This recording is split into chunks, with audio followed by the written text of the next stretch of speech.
Hello, my name is Fraedrich, and I am pleased to be a part of the ITG's Learn and Listen program. Today, I would like to spend some time talking about altered dominants, or to be more precise, a few concepts for melodically altering the dominant in a 2-5-1 progression. As this is a short video, here are a couple of assumptions I would like to start with.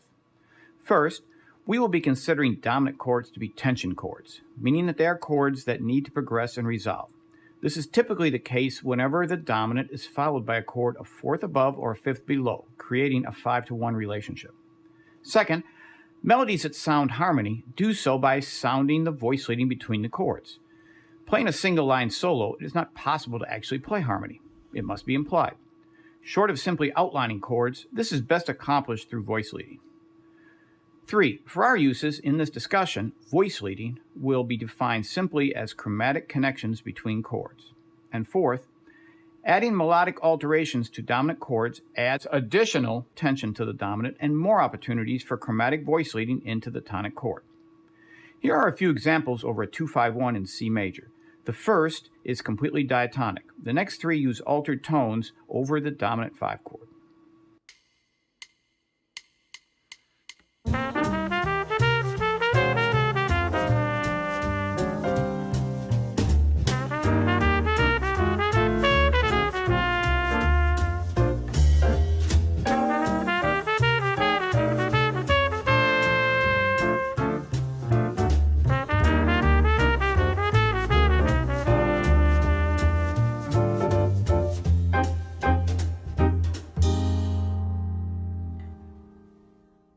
Okay, so there's nothing wrong with the first diatonic example.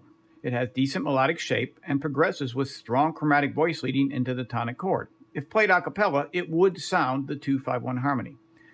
In examples 2 through 4, the dominant is altered, adding additional tension to the dominant chord and providing additional opportunities for voice leading into the tonic. Choosing to alter a dominant in a 2-5-1 is a musical decision. Some players do it a lot, some not as often.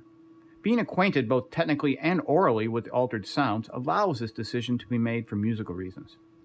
There are a lot of techniques for creating altered sounds on dominant chords. Altered scales, patterns, licks, and formulas will all get you there, but in the end, they all contain the same or a subset of the same set of notes. First, a little simple math. Example 5 is a full G7 chord, spelled through the 13th with the C natural omitted to avoid clashing with the major third. Example number 6 is Mixolydian, the first choice scale for a dominant chord. For this G13, Mixolydian would be G to G in the key of C, or 7 notes. Example number 7 is a chromatic scale from G to G, which contains all 12 pitches. The 12 notes in the chromatic scale minus the 7 from Mixolydian leaves 5 possible altered tones to be added to the G7 chord. They are A flat or G sharp, which would be the flat 9, B flat or A sharp, which would be the sharp 9, C sharp or D flat, which would be the sharp 11 or flat 5, D sharp or E flat, which would be the sharp 5 or flat 13, and F sharp, which would be the major 7th. Of the 5 pitches from the chromatic scale not in Mixolydian, the major 7 is not typically used as an alteration since it would change the quality of the chord. It is a perfectly fine note to play as a chromatic passing tone or as part of an enclosure, but not usually as an alteration. This leaves us with 4 notes: the flat 9, the sharp 9, the flat 5, and the sharp 5 to use as altered pitches. If we respell these pitches using the same accidentals, we can see that they are the first, second, fourth, and fifth notes of the key a half step above the dominant chord. So for a G7, if you play 1, 2, 4, and 5 in the key of A flat, you would have played all the altered tones for the G7 chord. For a C7, you would play 1, 2, 4, and 5 in D flat to play all the altered tones. In those 2 keys, this would sound something like this.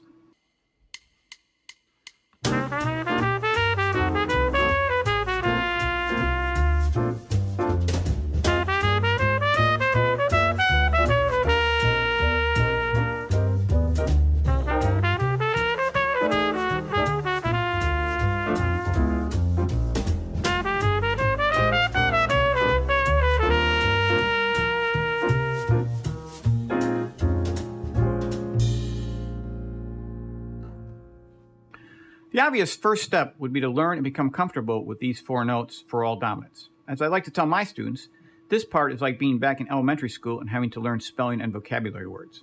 In this case, it would be 12 four-letter words. Not too intimidating if you think of it that way. My suggestion would be to use your favorite 251 play-along recording or app and just stick to those 4 notes on the dominant chord to become familiar with them. The next step would be to learn to resolve the alterations into the tonic chord. For this, I like to have students focus on one of the altered tones and sustain it into the tonic, delaying the resolution and resolving as their ears tell them. Something like this.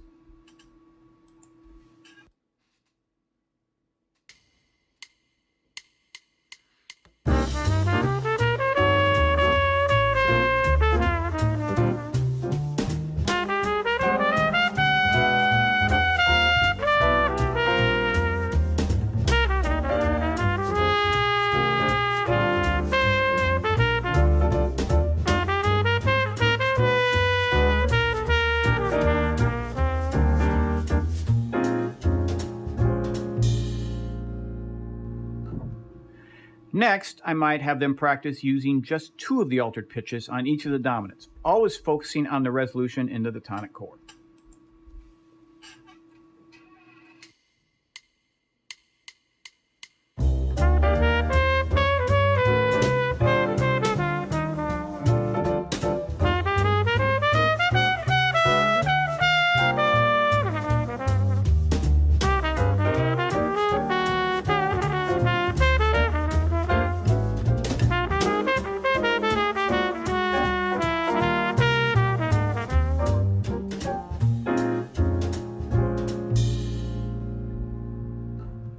Next, I would have them practice all 4 of the altered tones, but still limited to just those notes.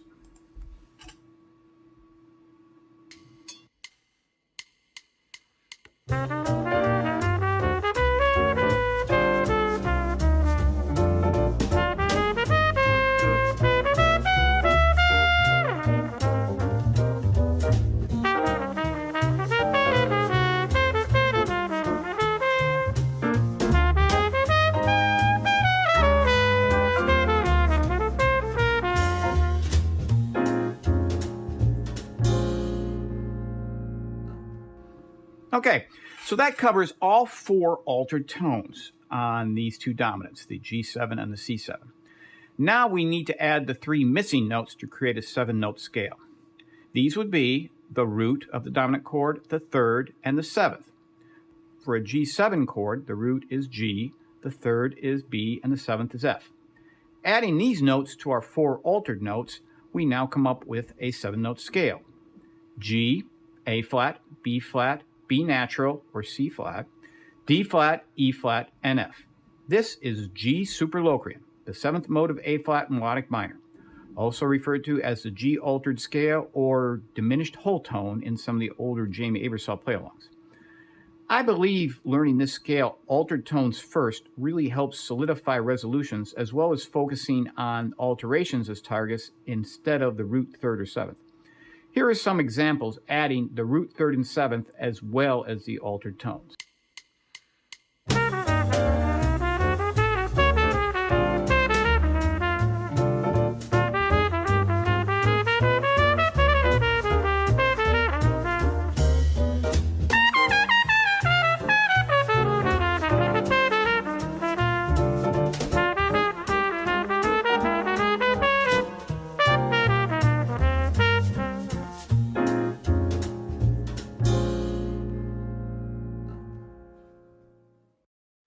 To close, I would like to offer 4 suggested practice techniques. First, to be effective, altered tones should be a part of a strong melodic line. Melody should not be dependent on harmony or chromaticism to be interesting. To begin, work on creating strong diatonic melodies without any added chromatic pitches or alterations. This limitation can be more challenging than it sounds, especially for talented players who have already acquired a significant vocabulary.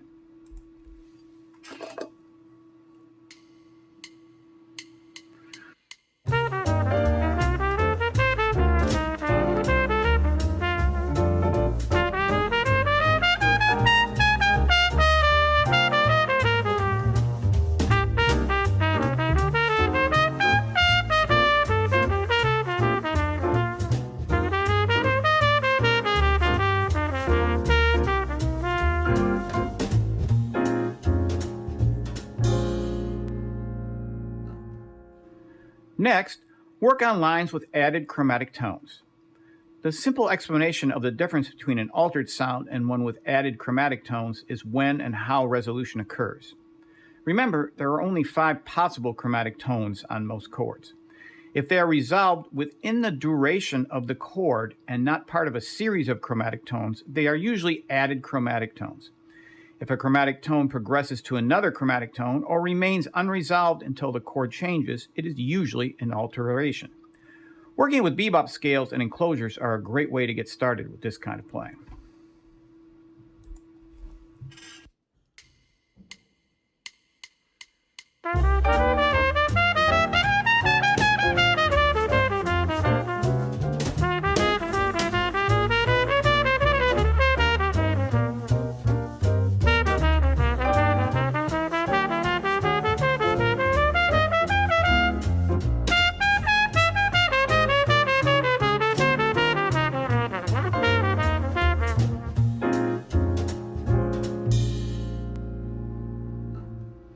Okay, for the third time through, work on altering the dominants using the fully altered scale, but remain focused on the altered tones and their resolution.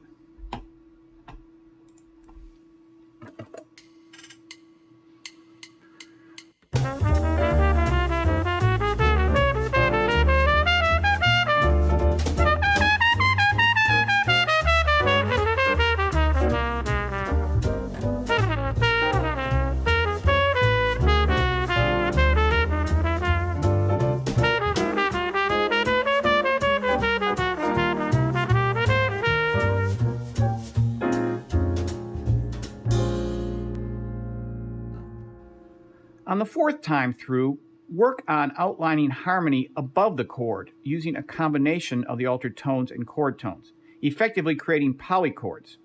Some examples would be a B augmented over G7, an E flat over G7, a B flat minor over G7, or a D flat 6 over G7. Triads are especially effective, but any combination of notes that creates a recognizable harmony above the dominant can be interesting. Here are a couple of notated examples to better demonstrate what I'm talking about.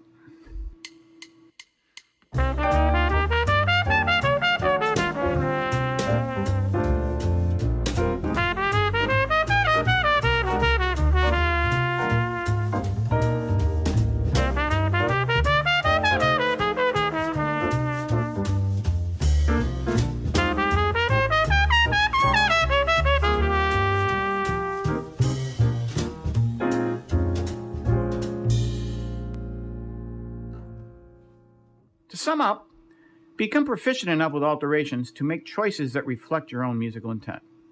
Number 2, focus on altered tones and their resolutions. The root, third, and seventh are always easy to add. 3, work towards using alterations as part of strong melodic content. And 4, make experimentation to find new combinations of sounds a part of your practice routine. Good luck and have fun exploring some new sounds.